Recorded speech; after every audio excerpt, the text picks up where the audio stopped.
Hello friends, हम लोगों ने प्रीवियस वीडियो में expenditure and types of expenditure तक पूरा के पूरा रिवाइज कर लिया था।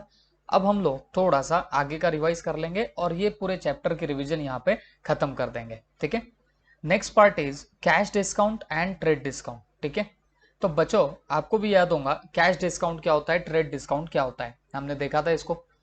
ट्रेड डिस्काउंट की अगर मैं बात करूं तो it is given on catalogue price और least price of the goods. मतलब जो आपके गुड्स की एक्चुअल में प्राइस होती है उस प्राइस पे जो डिस्काउंट दिया जाएगा तो उसको हम लोग क्या बोलेंगे बच्चों, हम लोग उसे ट्रेड डिस्काउंट बोलने वाले। ओके, तो ये दिमाग में फिट कर लो कि जो डिस्काउंट आपके प्राइस ऑफ द गुड्स पे दिया जाएगा, मतलब जो एक्चुअल में प्राइस होती है गुड्स की उस पे जो डिस्काउंट दिया जाता है तो उसे बोला जाता है आपका ट्रेड डिस्काउंट। ठीक है, और जनरली जब आप लोग बल्क में गुड्स परचेस करते हो, मतलब बहुत सारे गुड्स आप लोग एक साथ परचेस करते हो, तो उस वक्त क्या होता है बच्चों, आप लोगों को ट्रेड डिस्काउंट मिल जाता है। ठीक है, फिर हम लोगों ने देखा था कि ये जो ट्रेड डिस्काउंट होता है इसकी एक खासियत भी होती है बच्चों, इसको रिकॉर्ड किया जाता है क्या, तो जवाब है इसे रिकॉर्ड नहीं किया जाता।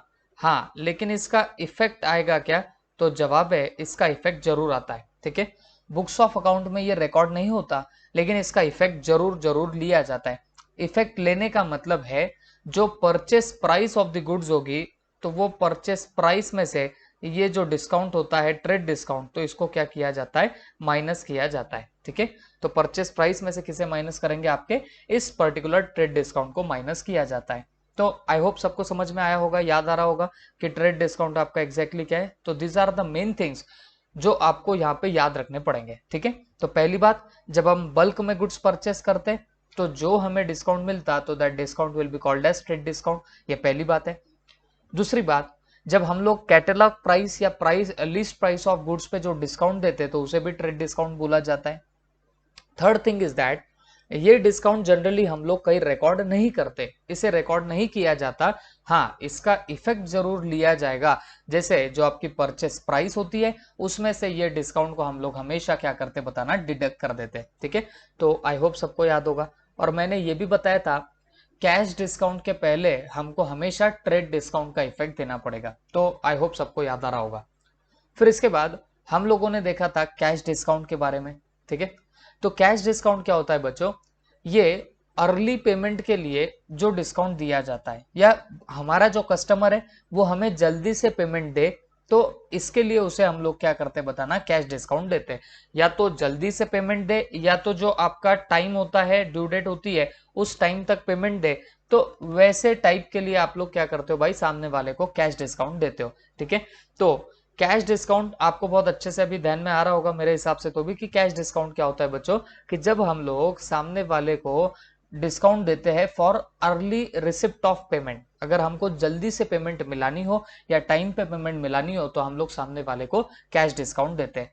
ये कैश डिस्काउंट की खासियत है, ये रिकॉर्ड भी होता और इसका इफेक्ट भी आता, दोनों बातें होती है आपके कैश डिस्काउंट में। ठीक है, इसको बुक्स ऑफ अकाउंट में लिखते भी है, रिकॉर्ड भी करते हैं, और दूसरी बात इसका इफेक्ट भी जरूर जरूर आता है। ठीक है, तो ये हो गया आपका trade discount and cash discount. I hope सबको कैलकुलेशन भी याद होगा हम लोग कैसे करते थे कैसे नहीं। और मैंने आपको कैश डिस्काउंट के बारे में एक चीज और बताया था बच्चों, कि cash discount generally trade discount के बाद ही आप लोग कैलकुलेट करोगे। ठीक है, तो मतलब जो प्राइस होती है उसमें से पहले माइनस होता है ट्रेड डिस्काउंट, और फिर जो बैलेंसिंग फिगर आया तो उस पे कैश डिस्काउंट लगा के माइनस कर दिया जाता है। ठीक है, तो ये दो आपके क्या हो गए बताना, दो टाइप के डिस्काउंट्स हो गए, एक हो गया आपका trade discount and second is what your cash discount. ठीक है, फिर इसके बाद सॉल्वेंट एंड इंसॉल्वेंट के बारे में हम लोगों ने देखा। अब क्या होता है ये सॉल्वेंट एंड इंसॉल्वेंट पर्सन, तो सिंपल सी बात है बच्चों, सॉल्वेंट एंड इंसॉल्वेंट में हम लोगों ने ये सीखा, सॉल्वेंट का मतलब होता है जिस पर्सन की असेट्स, क्या बोल रहा हूं मैं, जिस पर्सन की असेट ज्यादा है, और वो भी किससे ज्यादा है बताना, उसके लाइबिलिटीज से, तो वो बंदा हो जाएगा सॉल्वेंट पर्सन। ओके, जिसकी असेट ज्यादा है लाइबिलिटीज से तो वो पर्सन क्या बन रहा है, सॉल्वेंट।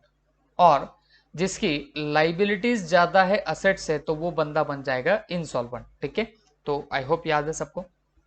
इसके बाद था अकाउंटिंग ईयर। अकाउंटिंग ईयर क्या होता है बच्चों, पहली बात तो it is a period of 12 months, ये 12 महीने का पीरियड है जिसके लिए अकाउंट्स मेंटेन किए जाते हैं और क्लोज भी किए जाते हैं। ठीक है, हम जनरली अकाउंटिंग 1 ईयर की करते हैं, तो वो जो 1 ईयर है 12 मंथ्स है, तो वो आपका क्या बनेगा बताना, अकाउंटिंग ईयर बनेगा। तो जिस पर्टिकुलर 12 मंथ के पीरियड के लिए हम लोग अकाउंटिंग करते हैं, तो उसको हम लोग क्या नाम देने वाले बताना, अकाउंटिंग ईयर, ऐसा हम लोग नाम देंगे। अब हर पर्टिकुलर प्रोपराइटर जो है वो अलग अलग अकाउंटिंग ईयर फॉलो कर सकता है। कोई कैलेंडर ईयर फॉलो कर सकता है। कैलेंडर ईयर का मतलब क्या होगा, 1 जनवरी से 31 दिसंबर तक। ओके, तो कुछ कुछ लोग ऐसे कर सकते हैं, या फिर कुछ कुछ लोग फाइनेंशियल ईयर के बेसिस पे कर सकते हैं। और फाइनेंशियल ईयर का मतलब क्या होगा, 1 अप्रैल से 31 मार्च। ओके, तो इस पीरियड के लिए भी आप लोग मेंटेन कर सकते हो। But now for income tax purposes, अभी तो भाई इनकम टैक्स पर्पजेस के लिए अकाउंटिंग ईयर कहां से चालू होता है, 1 अप्रैल से शुरू होता है और खत्म कहां पे होगा, 31 मार्च को जाके खत्म होता है। ठीक है, तो आई होप सबको ये याद आ रहा होगा अकाउंटिंग ईयर के बारे में। तो 12 महीने का पीरियड होता है जिसमें हम लोग अकाउंटिंग करते हैं। उसमें भी हम लोगों ने ये देखा कि भाई कैलेंडर ईयर और फाइनेंशियल ईयर ऐसे आप मेंटेन कर सकते हो, बट इनकम टैक्स पर्पजेस के लिए हम लोग नॉर्मली 1 अप्रैल से 31 मार्च का करते हैं। तो इसके लिए नॉर्मली हम लोग अकाउंटिंग ईयर भी 1 अप्रैल से 31 मार्च का ही फॉलो करते हैं। ठीक है, जब अकाउंटिंग ईयर एंड होता है तो तब हम लोग trading profit and loss account और बैलेंस शीट बनाते हैं। ठीक है, तो trading profit and loss, trading का अभी मैंने आपको नहीं बताया, बट प्रॉफिट एंड लॉस आपको जरूर जरूर मैंने बता के रखा हुआ है कि क्या होता है।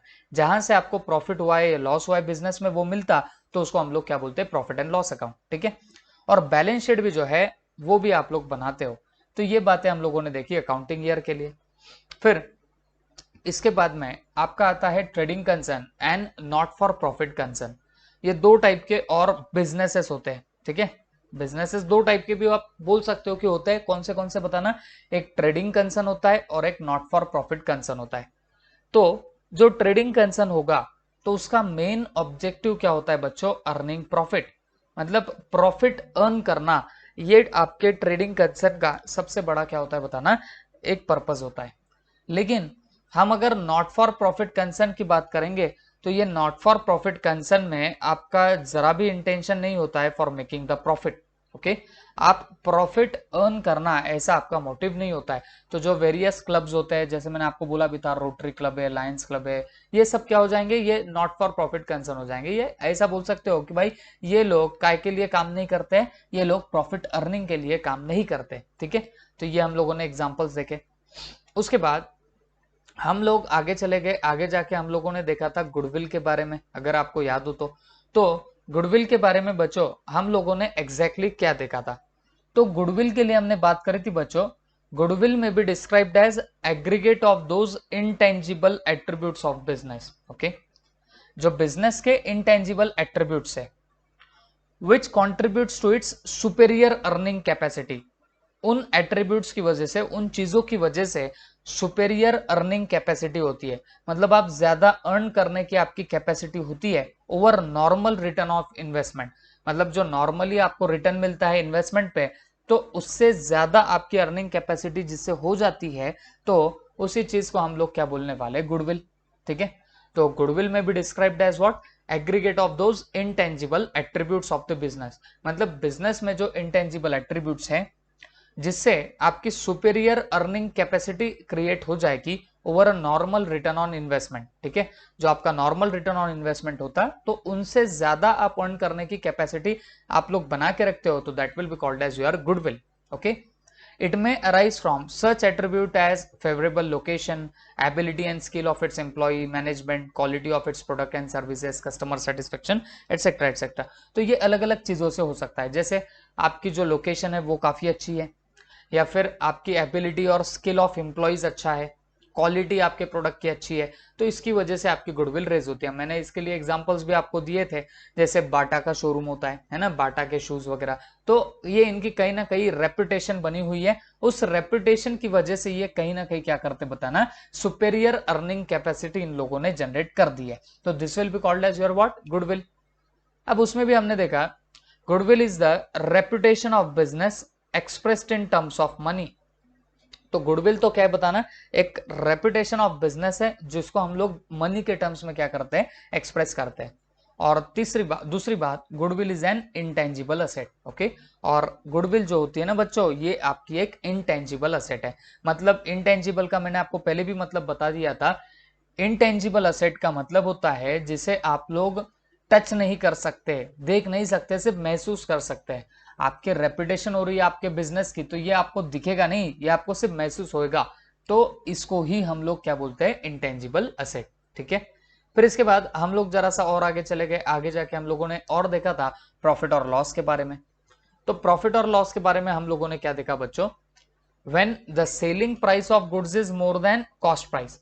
मतलब जितने में आपने कोई चीज परचेस करी, उससे ज्यादा अगर उसकी सेल प्राइस होगी तो डेफिनेटली आपका यहाँ पे फायदा हो रहा है, there will be your profit. Okay, तो अगर कोई चीज तुम लोग 50,000 में सेल कर रहे हो और उसके लिए अब तक के आपने एक्सपेंडिचर करे 30,000, तो आपका यहाँ पे प्रॉफिट कितना निकल के आएगा बताना, 20,000 का आपका यहाँ पे प्रॉफिट निकल जाएगा। ओके, तो बोलने का मेरा मतलब ये है, जब आपको फायदा होगा, जब आप कहीं ना कहीं कॉस्ट जितना आपको लग रही है, खर्चा जितना लग रहा है, उससे ज्यादा आप अगर अर्न कर रहे हो, उससे ज्यादा में आप लोग कोई चीज बेच रहे हो, तो इसका मतलब आपके बिजनेस में क्या चल रहा है बताना, प्रॉफिट चलेगा।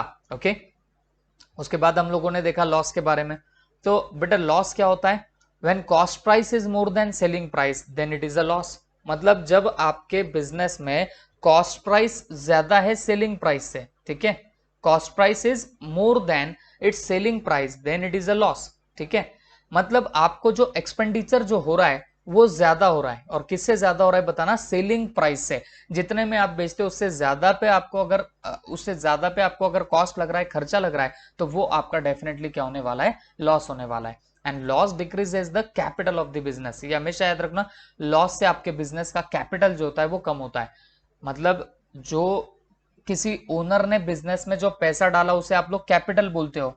तो जब क्या होता है बच्चों, किसी बिजनेस में लॉस हो जाए, तो वो ऑटोमेटिकली क्या होता है बताना, कैपिटल रिड्यूस होने लग जाता है। ठीक है, तो ये सब बातें हम लोगों ने देखी। फिर इसके बाद हम लोगों ने देखा इनकम। हमारे जो बिजनेस ट्रांजैक्शन में जो भी हमें रेवेन्यू होगा, तो वो आपकी क्या बनने लग जाएगी, इनकम। बट हमेशा याद रखना, जो हमारा गुड्स होता है उसको सेल करके जो हमको पैसा मिलता, उसको रेवेन्यू बोलेंगे। उसको क्या बोलेंगे, रेवेन्यू।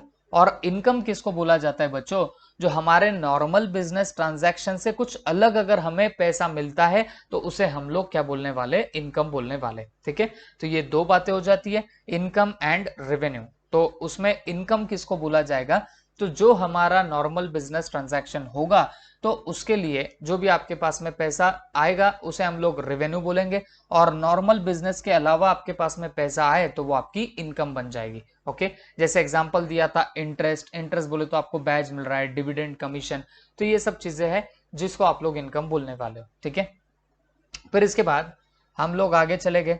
आगे जाके हम लोग असेट्स, लाइबिलिटीज, नेटवर्थ, इनके बारे में देखने लग गए।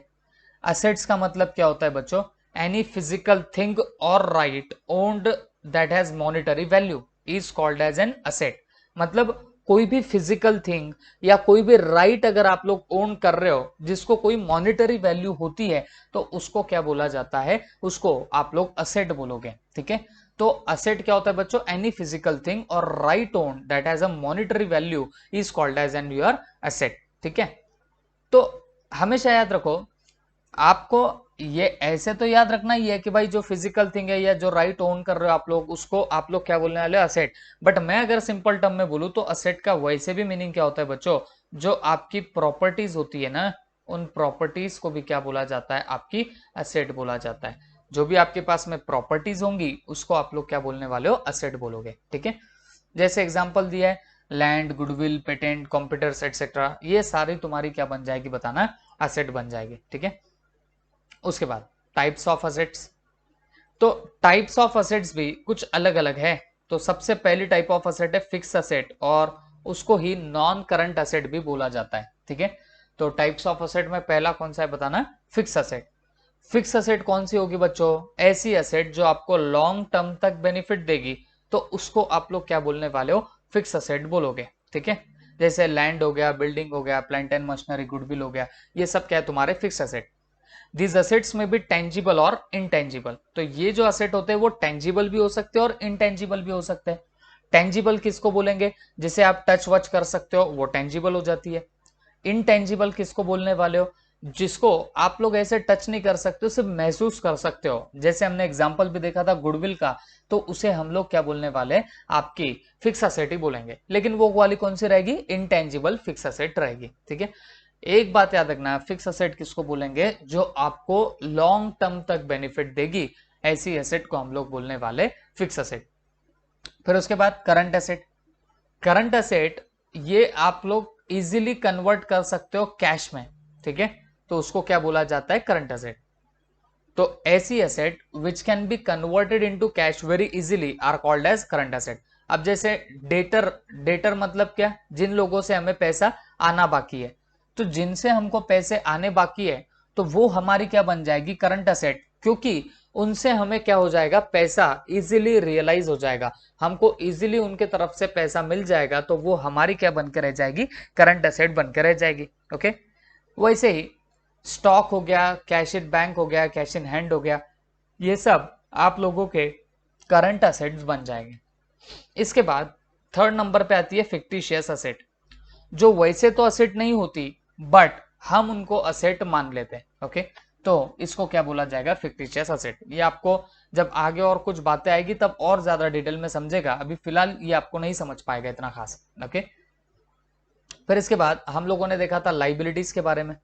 तो लाइबिलिटीज के बारे में आप लोगों ने क्या देखा, amount payable by the business to others is known as liability.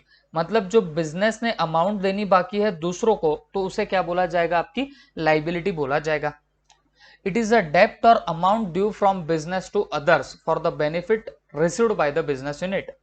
मतलब जो दूसरों को पैसा आप लोगों को देना बाकी है, तो उसे हम लोग क्या बोलने वाले, लाइबिलिटीज बोलने वाले। ठीक है, उसमें भी हम लोगों ने देखा था टाइप्स ऑफ लाइबिलिटीज। तो बेसिकली दो टाइप्स की आपकी लाइबिलिटीज हो सकती है, एक फिक्स लाइबिलिटी हो सकती है और दूसरी करंट लाइबिलिटी हो सकती है। ठीक है, तो there can be two types of liabilities, number one fix liabilities and number two your current liabilities.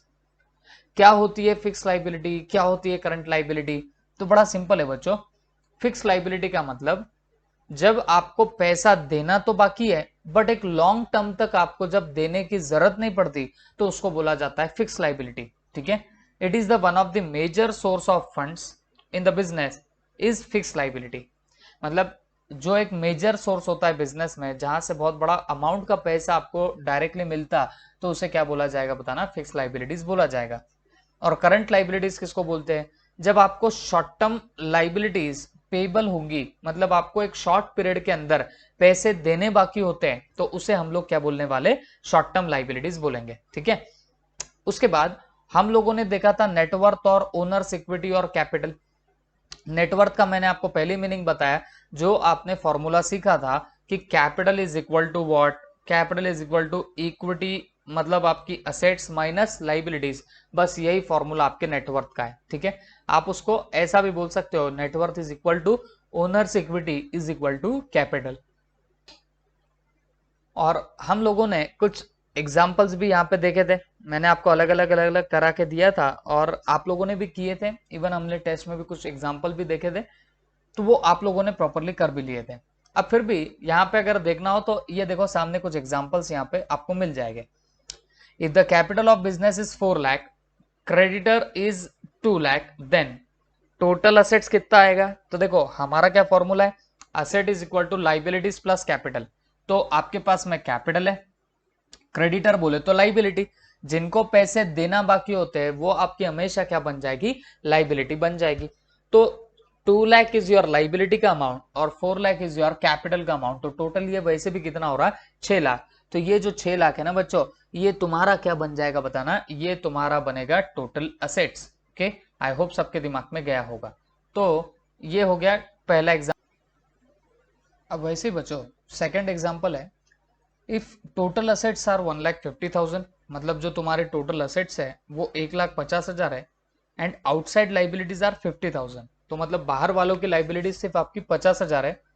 The creditors equity माने लाइबिलिटीज, ये यहाँ पे कितनी होगी, ये आपको पूछा गया है।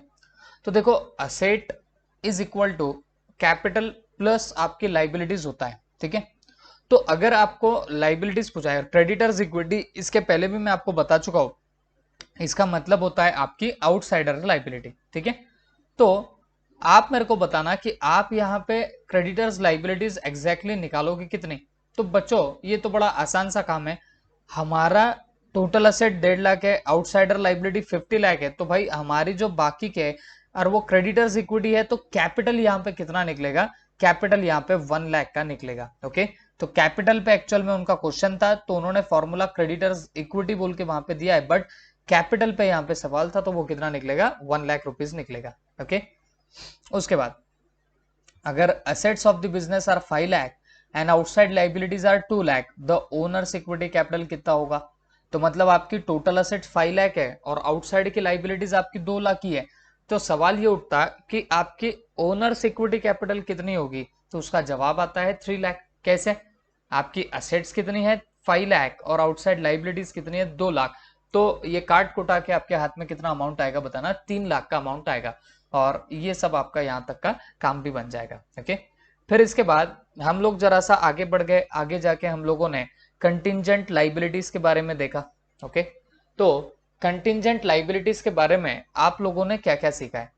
तो देखो बच्चों, बड़ी सीधी सीधी सी बातें हैं। तो कंटिंजेंट लाइबिलिटी का मतलब ये होता है जो लाइबिलिटी आपको फ्यूचर में अराइज हो सकती, लाइबिलिटी विच में arise in future depends on happening or non happening of certain event is called as contingent liability। इसका मतलब ये होता है कोई लाइबिलिटी अगर फ्यूचर में अराइज हो सकती है, किसी इवेंट के हैपनिंग और नॉन हैपनिंग पे जो डिपेंडेंट होगी, तो उसे आप लोग क्या बोलने वाले हो, कंटिंजेंट लाइबिलिटी बोलोगे। ठीक है, तो बोलने का मेरा मतलब यह है जो फ्यूचर में आ भी सकती है या नहीं भी आ सकती है, मतलब हमें फ्यूचर में किसी को पैसा देना भी पड़ सकता है या नहीं भी देना पड़ सकता है, तो ऐसी लाइबिलिटीज को आप लोग क्या नाम देने वाले हो, कंटिंजेंट लाइबिलिटीज नाम दोगे। Okay, as it is not confirmed or perfect liability, it does not affect the financial position of the business and therefore it is not shown on the liability side of the balance sheet। तो इसका मतलब ये हुआ बच्चों कि ये confirm नहीं होता है कि ये परफेक्ट लाइबिलिटी है, as it is not confirm और परफेक्ट लाइबिलिटी, ये हमको भी नहीं मालूम कि हमें देना सचमुच में भी पड़ सकता कि नहीं पड़ सकता, तो इसका इफेक्ट कभी फाइनेंशियल स्टेटमेंट में नहीं दिया जाता। ओके, मैंने आपको बताया भी था, इसको कभी बैलेंस शीट में नहीं बताया जाता है, बट इसको बाय वे ऑफ फुटनोट बोल के बैलेंस शीट में बताया जाएगा। इसको बैलेंस शीट के नीचे डाला जाता है। क्यों बैलेंस शीट के नीचे डाला जाता है, क्यों उसको बैलेंस शीट के अंदर नहीं बताते, क्योंकि बच्चों ये लाइबिलिटी ऐसी लाइबिलिटी है जहां पे कितनी अमाउंट देनी है ये किसी को भी पता नहीं होता। जब आपको खुद को नहीं पता कि आपको कितनी अमाउंट पेबल आएगी, तो फिर सवाल ही नहीं उठता यहां पे आपको इसको बैलेंस शीट में डालने का। बैलेंस शीट में सिर्फ वही जाएंगी चीजें जो आपको पता है कि आपको कितना पेबल होगा, जो आपको पता ही नहीं है तो उसे आप लोग बैलेंस शीट में नहीं डालने वाले। ओके, तो this is your contingent liability. फिर इसके बाद हम लोग जरा सा और आगे चले गए, आगे जाके हम लोगों ने accounting concepts, convention and principles, इन सब चीजों के बारे में सीख के रखा हुआ था। ठीक है, तो आप भी याद करना और मुझे भी याद दिलाना कि what do you mean by accounting concepts, convention and principle, क्या होता है इसका मीनिंग। तो भाई आप लोगों को अच्छे से याद आना चाहिए।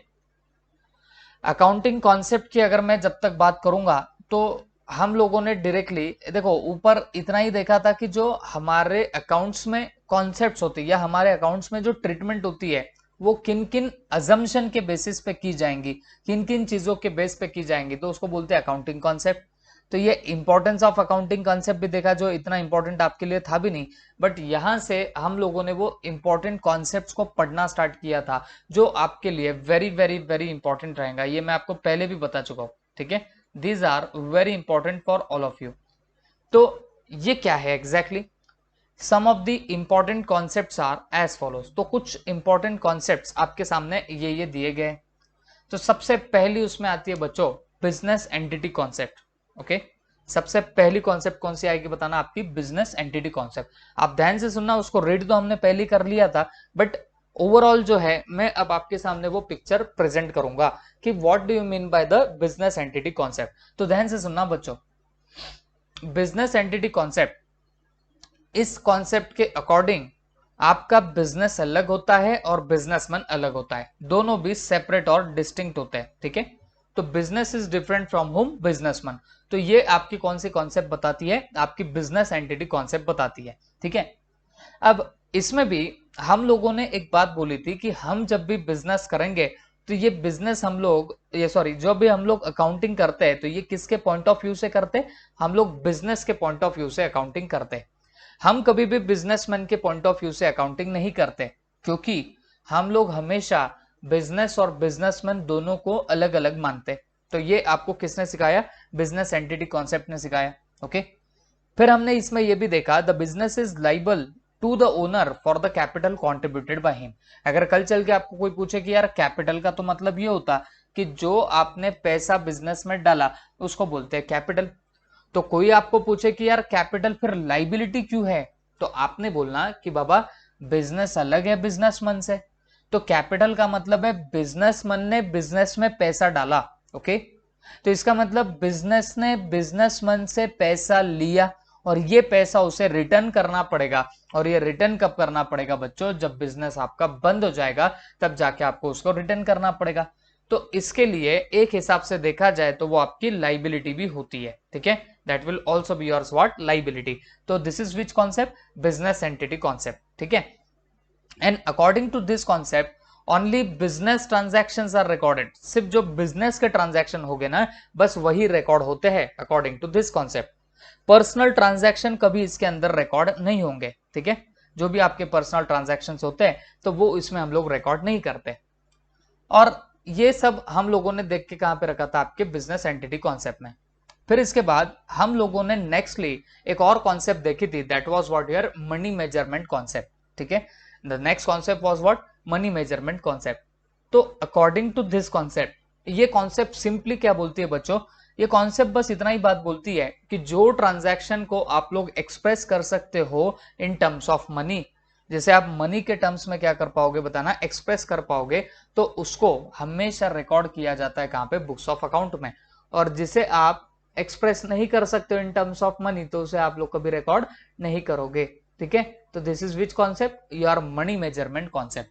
तो सिंपली स्पीकिंग ये मनी मेजरमेंट कॉन्सेप्ट आपको क्या सिखाती है, बस ये इतना सिखाएगी कि जो ट्रांजैक्शन मेजर कर सकते हैं हम लोग इन टर्म्स ऑफ मनी तो उसे रिकॉर्ड किया जाएगा, और जिसे आप लोग मेजर नहीं कर सकते तो उसे आप लोग क्या नहीं कर सकते हो, रिकॉर्ड नहीं कर सकते हो। This is what your money measurement concept.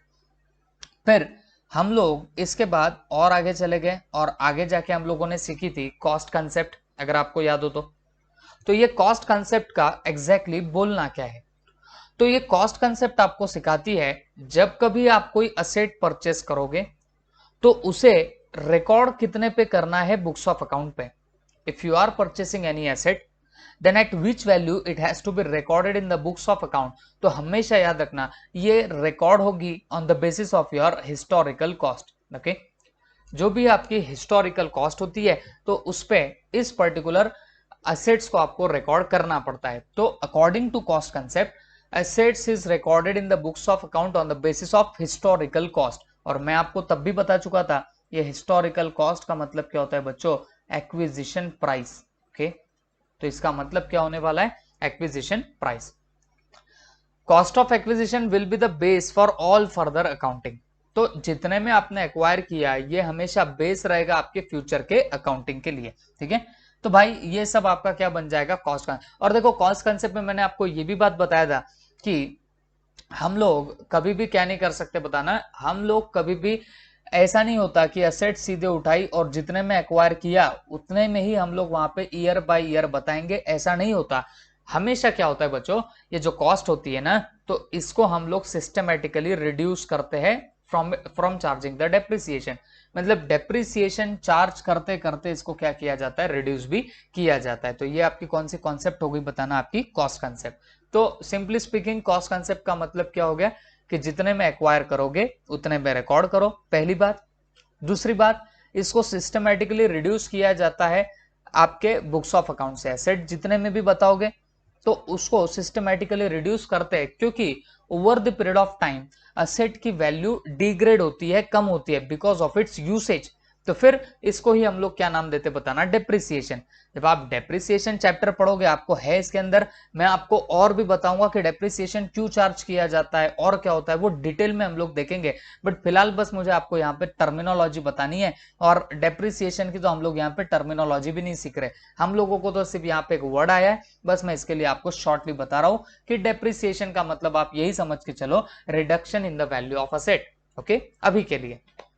उसके बाद हम लोग आगे चले गए, आगे जाके हम लोगों ने कंसिस्टेंसी कॉन्सेप्ट सीखी। ओके, तो ये कंसिस्टेंसी कॉन्सेप्ट आपको क्या सिखाती है बच्चों, तो ये कॉन्सेप्ट सिंपली एक ही बात बोलती है, आप जो भी अकाउंटिंग पॉलिसी फॉलो कर रहे हो, ओके, मतलब जो भी मेथड ऑफ अकाउंटिंग आप लोग फॉलो करोगे तो वो आपको year by year consistently follow करना पड़ेगा। ओके, आप लोग जो भी मेथड ऑफ अकाउंटिंग फॉलो करोगे तो वो आपको year by year consistently follow करना पड़ेगा। ऐसे नहीं जमेगा कि एक ईयर में आप कोई अलग मेथड से अकाउंटिंग कर रहे हो और दूसरे ईयर में आप लोग किसी और अलग मेथड से अकाउंटिंग कर रहे हो, तो ये नहीं चलेगा। ये आपको कौन सिखाता है, ये कंसिस्टेंसी कॉन्सेप्ट सिखाती है। ओके, उसके बाद हम लोगों ने आगे जाके सीखा था कंजर्वेटिज्म कॉन्सेप्ट। ओके, नेक्स्ट हमारी कौन सी कॉन्सेप्ट थी बताना, कंजर्वेटिज्म कॉन्सेप्ट।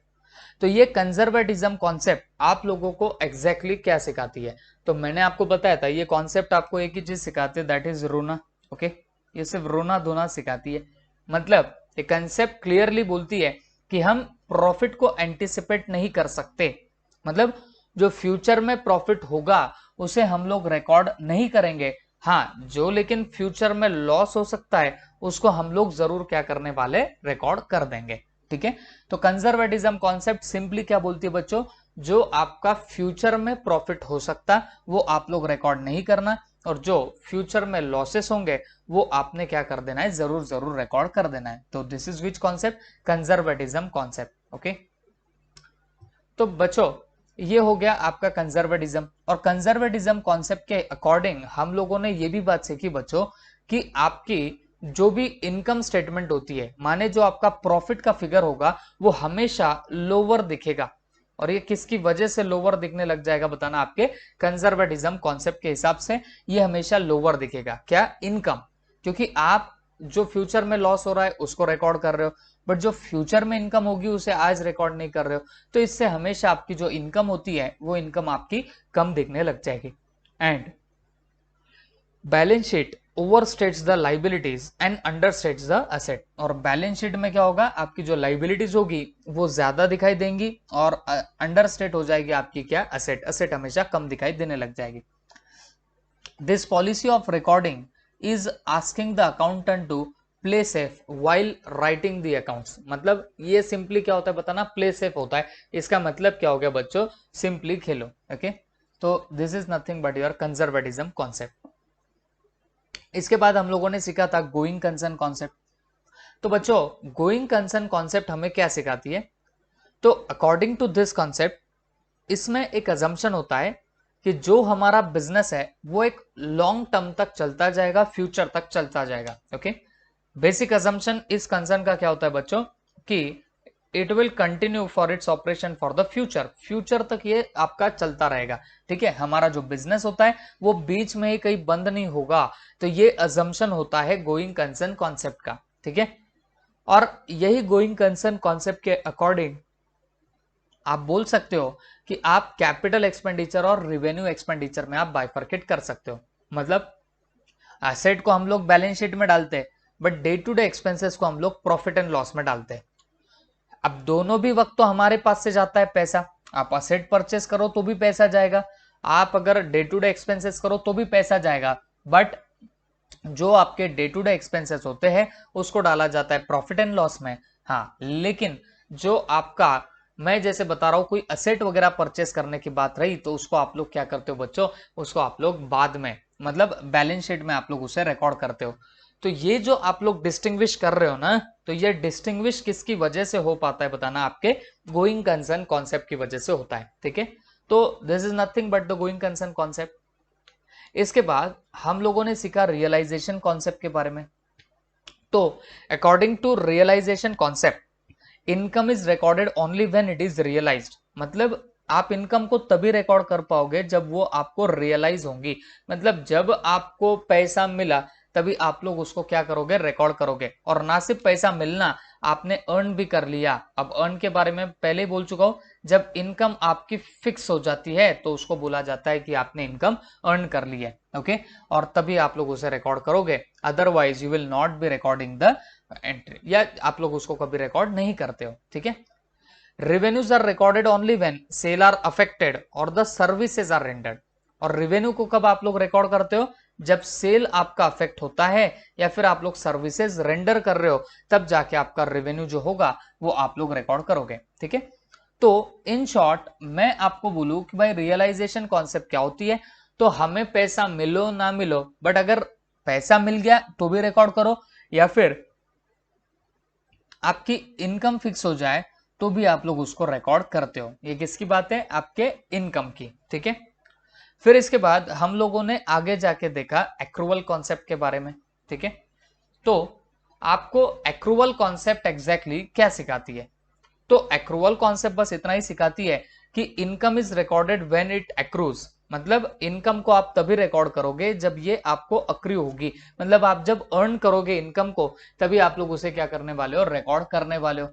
तो अर्न का मतलब क्या होता है बच्चों, जब आपकी इनकम फिक्स हो जाती है ना तभी आप लोग उसको रिकॉर्ड करने वाले हो। And expenses are recorded when they accrue, मतलब एक्सपेंसेस भी तब रिकॉर्ड करो जब वो एक्रू हो गए, माने बिकम्स पेबल होते हैं, तभी आप लोग उसको रिकॉर्ड कर देते हो। ठीक है, all expenses and revenues related to the accounting period are to be consider irrespective of the fact revenues are received in cash or not। अब मैंने आपको सिंपली एक ही बात बताया था एक्रूवल के बारे में, जो आपके सिस्टम ऑफ अकाउंटिंग है बस वैसी आपकी एक्रूवल भी है। मैंने आपको इधर एक ही लाइन बोला था, पैसा आओ जाओ वेट मत करना, कैश आएगी जाएगी वेट मत करना, एज एंड व्हेन आपका ट्रांजैक्शन ऑकर हो जाता है तो उसी वक्त उसको क्या कर देना चाहिए, रिकॉर्ड कर देना चाहिए। तो ये किसके अंदर हम लोगों ने सीखा, ये हम लोगों ने एक्रूवल कॉन्सेप्ट के अंदर सीखा। ठीक है, इसके बाद हम लोगों ने सीखा था ड्यूअल एस्पेक्ट कॉन्सेप्ट। तो ये ड्यूअल एस्पेक्ट कॉन्सेप्ट एग्जैक्टली हमें क्या बताती है और ये क्या होती है ड्यूअल एस्पेक्ट कॉन्सेप्ट। तो ड्यूअल एस्पेक्ट कॉन्सेप्ट सिंपली हमें एक बात बताती है, एवरी ट्रांजैक्शन और event has to aspect. Her transaction या इवेंट को क्या होते बताना, दो इफेक्ट होते हैं। ठीक है, दो इफेक्ट कौन कौन से होते बताना, एक होता है डेबिट एंड दूसरा होता है क्या, क्रेडिट। तो हर ट्रांजैक्शन को होते हैं दो इफेक्ट, एक है आपका डेबिट तो दूसरा होता है क्रेडिट। ठीक है, तो ये कौन सी कॉन्सेप्ट हो गई आपकी, ड्यूअल एस्पेक्ट कॉन्सेप्ट हो जाती है। ठीक है, अब ये जो आपकी पर्टिकुलर कॉन्सेप्ट है इसी की वजह से आपका वो अकाउंटिंग इक्वेशन बनता, that is capital plus liabilities equal to your what, assets.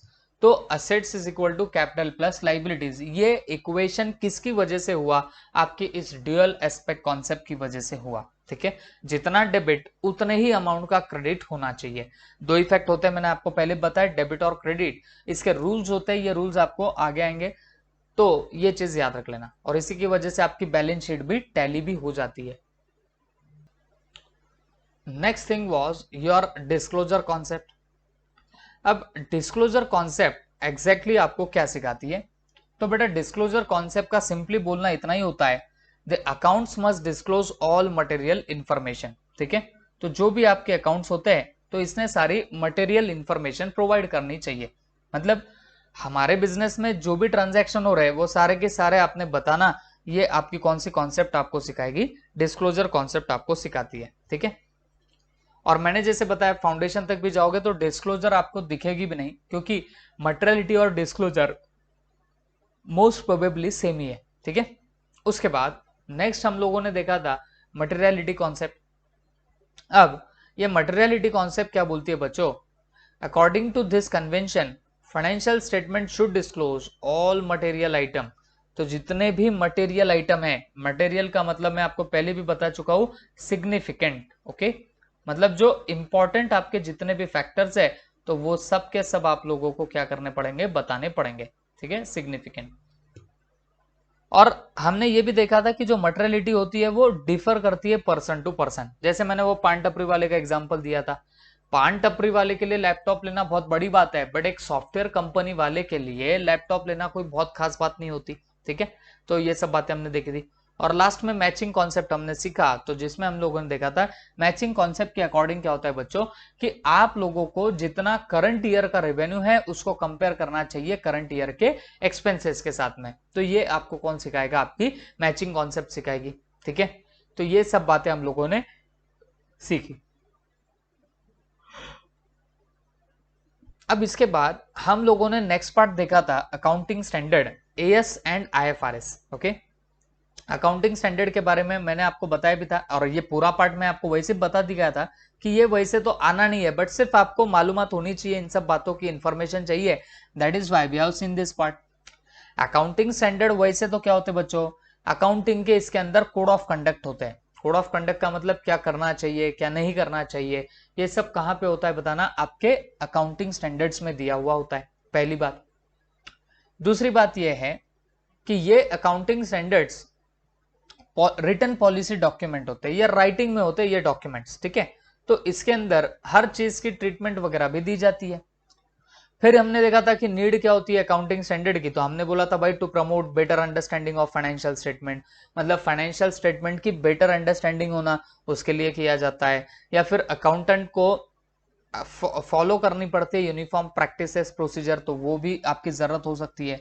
या मीनिंगफुल कंपैरिजन हो सकता है फाइनेंशियल स्टेटमेंट का, या फिर इनहेंस कर सकते हैं रिलायबिलिटी, फिर या मीट लीगल रिक्वायरमेंट इफेक्टिवली। तो इन सब रीजंस की वजह से कहीं ना कहीं अकाउंटिंग स्टैंडर्ड बनाए जाते हैं। अब मैंने जैसे बोला था आपको, अलग अलग बिजनेसेस अलग अलग टाइप से अकाउंटिंग करने लग गए थे, जिसकी वजह से कौन से बिजनेस में कितना प्रॉफिट हो रहा है ये कंपेयर नहीं किया जा सकता है दूसरे के साथ में, क्योंकि आप अलग अलग अकाउंटिंग मेथड फॉलो करते हो। तो फिर इसके लिए सबके लिए यूनिफॉर्म अकाउंटिंग पॉलिसीज फ्रेम करना, बस यही पर्पस था आपके अकाउंटिंग स्टैंडर्ड्स को बनाने के पीछे, एंड अकॉर्डिंगली फिर अकाउंटिंग स्टैंडर्ड्स भी बनाए गए, ठीक है। फिर इसके बाद हम लोगों ने देखा था आईएफआरएस के बारे में। तो आईएफआरएस का मतलब हो गया international financial reporting standards. Okay, तो ये जो आईएफआरएस है, तो ये आईएफआरएस एग्जैक्टली होते क्या है, तो हम लोगों ने सीखा था बच्चों कि आईएफआरएस का मतलब एक ही होगा, जो इंटरनेशनली ग्लोबली जो फाइनेंशियल रिपोर्टिंग के स्टैंडर्ड्स है, मतलब जिन्हें फॉलो किया जाता है, तो उसको क्या बोला जाता है, आईएफआरएस। ओके, तो आईएफआरएस जो है वो ऑल ओवर द वर्ल्ड क्या होते बताना, फॉलो होते हैं। फिर हम लोगों ने इसके बाद में देखा था बच्चों कि अकाउंटिंग स्टैंडर्ड्स इन इंडिया का क्या क्या होता है, तो हमने ये भी सीखा कि इंडिया में अकाउंटिंग स्टैंडर्ड कौन इशू करता है, institute of chartered accountants of India. इन्होंने एक बॉडी बना के रखी है, that is accounting standard board, और ये बनी कब थी, 21 अप्रैल 1977 को। तो इस बॉडी का ही काम होता है अकाउंटिंग स्टैंडर्ड किस जगह पे लग रहे वो चेक करना, फिर उसके बाद में कौन से अकाउंटिंग स्टैंडर्ड आपको क्या क्या लगेंगे, क्या क्या चीजें लॉ में दी गई है, ये सब बातें कंसिडर करते हुए एक ड्राफ्ट बनाया जाता है। ड्राफ्ट बोले तो रफ में अकाउंटिंग स्टैंडर्ड बनाए जाते हैं, और फिर उसको बाद में क्या किया जाता है बच्चों, फाइनलाइज किया जाता है, ठीक है।